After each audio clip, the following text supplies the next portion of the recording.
Supreme Court and was asked to surrender on the 2nd of June after the polling ends. Times Now has accessed Arvind Kejriwal's plea, in which he states that due to campaign in Punjab, he hardly had time to get the prescribed tests done. He says that the tests are sequential in nature and would take 5 to 7 days to be conducted. The plea also says that Kejriwal's health complications warrant that these tests are carried out before his surrender. Otherwise, there could be potentially very catastrophic consequences to his health and life.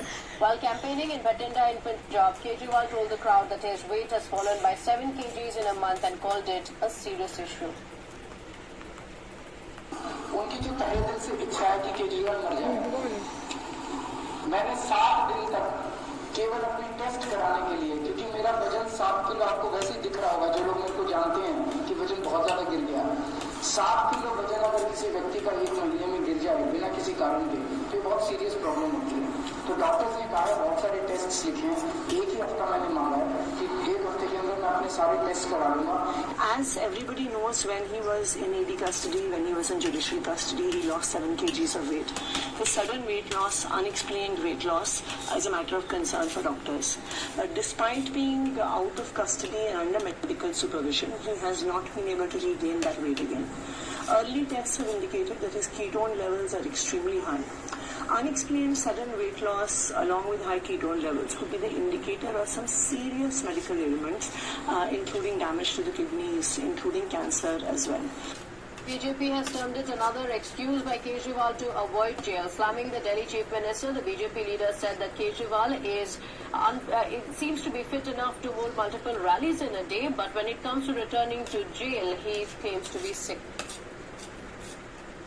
Arvind Kejriwal नौटंकीबाज हैं। पूरे प्रचार में उनकी तबीयत ठीक थी, भीषण गर्मी में भी वो प्रचार कर रहे थे, कोई दिक्कत नहीं थी उनको, और अभी भी पंजाब के प्रचार में है। लेकिन अंतरिम बेल की अवधि बढ़ाई जाए, उसके लिए सुप्रीम कोर्ट में याचिका दायर कर दी। नई नई बीमारियां बताई जा रही हैं। अगर आपको बीमारियां थी तो सरकारी हॉस्पिटल में इलाज कराइए, और न्यायिक हिरासत में का इलाज नहीं होता है क्या? लेकिन जानबूझकर अब पंजाब के प्रचार में निकल गए हैं। लेकिन पंजाब की जनता भी दिल्ली की जनता की तरह इनका सुपड़ा साफ करेगी। केजरीवाल साहब, आप रोड शो और रैलियों के लिए तो फिट हैं, पर जब आवाज लगती है तिहाड़ जेल से कि केजरीवाल हाजिर हों, तो केजरीवाल साहब बीमार हो जाते हैं।